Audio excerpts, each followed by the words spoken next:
Galaxy season is here, and that means it's time to do some galaxy processing. And today we're gonna run through a new dataset I haven't been processed before, shot it a few weeks ago, and hopefully we're gonna end up with a very beautiful picture. Okay, so let's just take a quick look at our raw data. This has already been stacked, but nothing else has happened to it. So I like to just, start by running through the frames one at a time. And just renaming, because normally we have these extremely long filters. So I'm just gonna rename this to something a little bit more user-friendly. We can see here, of course, we have Bode Galaxy, the cigar galaxy over here, shot on a very nice Newtonian. You can see here we have our beautiful spikes, kind of like that. Definitely a bit of a background gradient, but that shouldn't be too hard to deal with.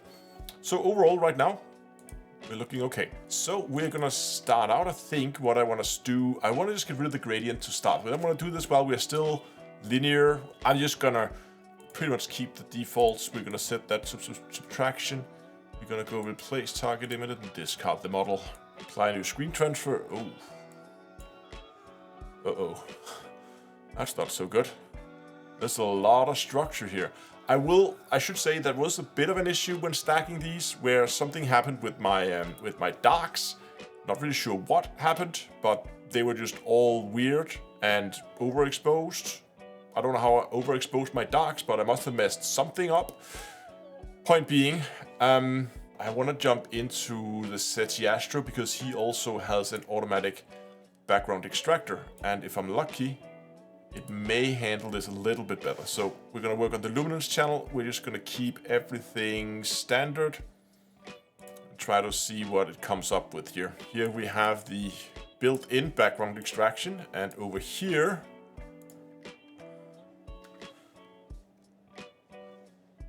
I feel like SETI Astro, we still definitely have a gradient. I think I can solve that, but we definitely still have a gradient in there. So we're probably gonna have, how do we get around that?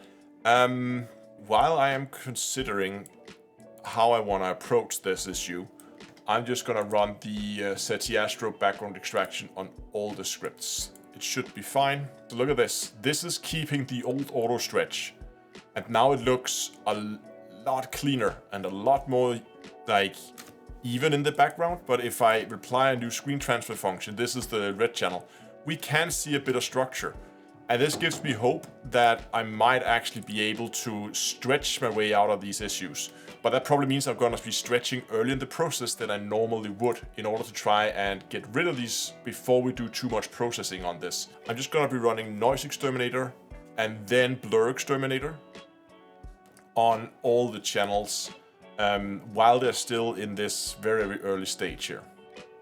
Jesus, just look at that. Just look how much work those two tools they do. This is where we started. We run noise exterminator to just take care of all the graininess. And then we run blur exterminator with a star correction, and boom, look at that. That's very, very nice. Okay.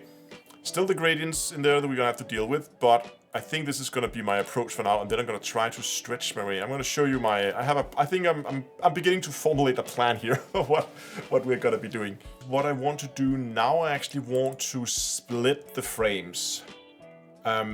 Because I wanna stretch the nebulosity and the galaxies. There should be galaxies, not nebulas, but I wanna stretch the galaxies and the stars separately, so I have more control. And because of that, I am actually now, before we stack, I'm gonna be running a star exterminator.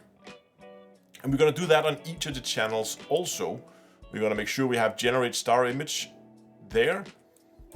And let's try to run that. See, again, we're just testing here in the luminance channel, see what comes out of it. That's a pretty star mask. I like it. There's those waviness in the, what is causing that? Those waves in the spikes, that's kind of weird. Very nice. Okay, stars have successfully been exterminated.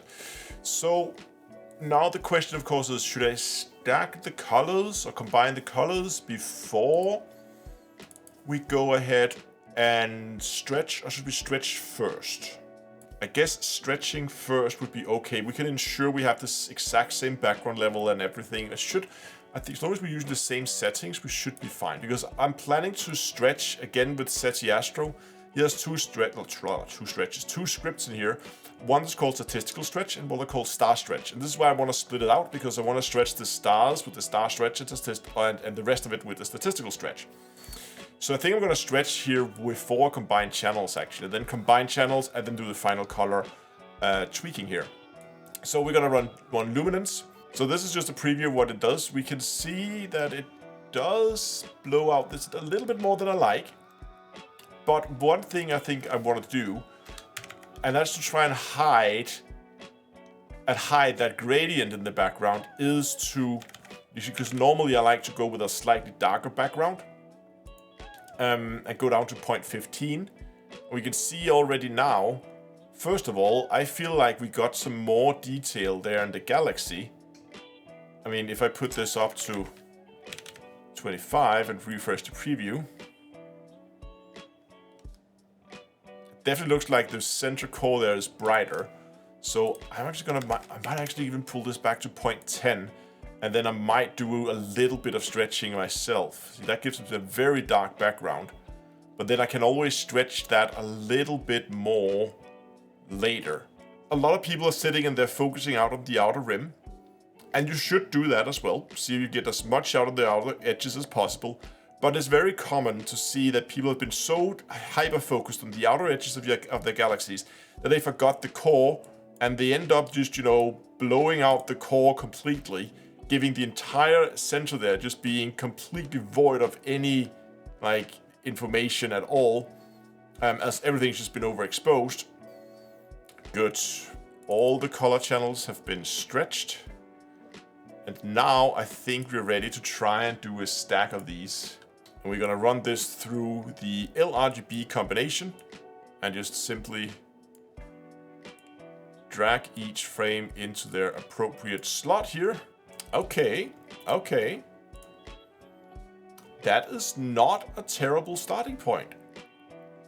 There's a bit of weirdness going on there. But overall, that's not terrible. We're gonna need to tweak the colors. It's very yellow right now, but we can fix that. Let's try to just get some more interesting colors in here than just the yellow one. So, okay, I think what I am going to do, actually just rename this one to RGB. What I'm gonna do is I'm actually gonna repurpose my luminance frame here. And if we go in and we find a range selection. Okay, I think something like this should be fine. What I've done here, as you can see, I've set the selections in such a way that the background is pretty much dark. We have some gradient here, we have some information here in the galaxy, which is what I'm interested in working on. And the cores are left. And what we're gonna do is, we're gonna remove that. And we're gonna apply, we're gonna make real-time, it's close to real-time preview. Let's make a clone of the luminance frame and then apply that to that. Then we can put our luminance frame back, and then we're gonna take this image here and we're gonna drop that underneath that one. That's gonna make this into a mask. And then we can right click mask, show mask to remove that. And now what we've done is, look at this. If we now go into our curves transformation here, and we go ahead and make changes, especially if we start a real-time preview, look at this. Look how we can now alter only where we applied our mask without touching the rest of the image. And that means now I can take it from that yellowish color we had before, and I can just, give it that little bit of warmth there. Little bit more, that's a little bit too much, but just add that little bit of gradient so it goes from that warm orangey color out towards this more, bluish kind of, and maybe I want it to be, I don't know, slightly more like pink. So maybe I actually want to add a little bit of red in there if I want that's too pink. So that's a pretty good start, just playing around with the colors a little bit. I like that. maybe we want to just try to lift all the colors in the entire picture. So what we can go now is we go back. You can see it has like a red hue here, like this brown more almost. That means there's a mask applied.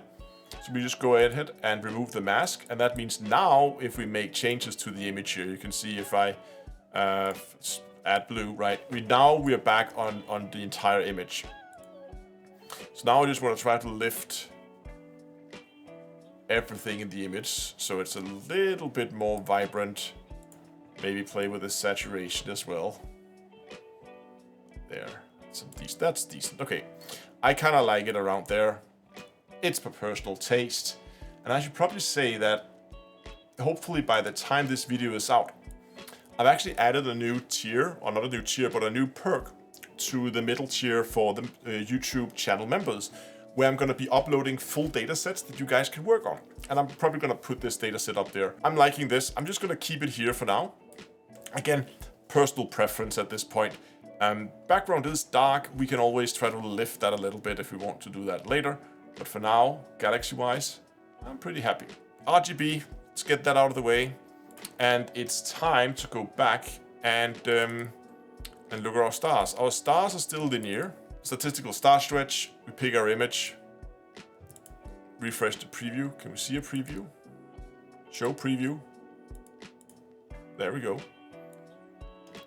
Now we get a preview of what the stars are going to look like when we stretch them. Obviously, there's no point in using the color boost amount right now as we are still on mono. And we're going to do all that later. We just basically want to get a feeling for how much we want the stars to be stretched. Like, are we looking at a 5? Are we going to go down to a 4? I usually like my stars a little bit more muted, a little bit more on the plate. But again, as we don't have a huge nebulosity here, maybe we actually do want some more stars, because I think when we have a lot of, like a huge nebula that takes up a lot of the frame, I like to really push the stars down. But maybe here we're going to try to go for I don't know, a more aggressive stretch on the stars. So we really get that like sparkle effect in the image. I think that could be fun. Let's try that. I haven't done that before. That could be fun to try. Now that they're all done, we just follow pretty much the same process as before. We take our LRGB combinator, and now we're just putting the stars in here. And again, you can see our stars, they're very red, they're very warmish color. So let's just go ahead and play with the colors for our stars a little bit. Okay, hold on. We need to, we don't want to mess too much with the background here on the stars. So we're just going to use the same trick as we did before. But this time I don't think we actually need to make a range selection, as we've pretty much done that already. So I'm just gonna take my luminance channel here, and I'm just gonna apply that here as a mask. Mask. Show mask, so we don't see it.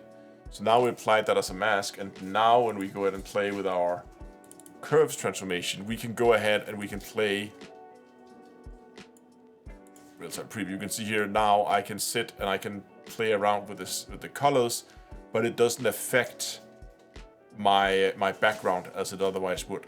So what I wanted was to just get a slightly more, you know, where it was, everything was like yellowish, but if I just pull this down a little bit, like here, we begin to see, you know, there's some red or some yellow and blue, and they're different colors, and it looks nice. We want to make the colors a little bit more prominent, maybe. So I like to do my final touches over in GIMP. So I'm gonna save these as TIFF files. Here we are. We got our background and the stars above. Screen. Okay, so we definitely added a little bit. Actually, okay, that's actually fine.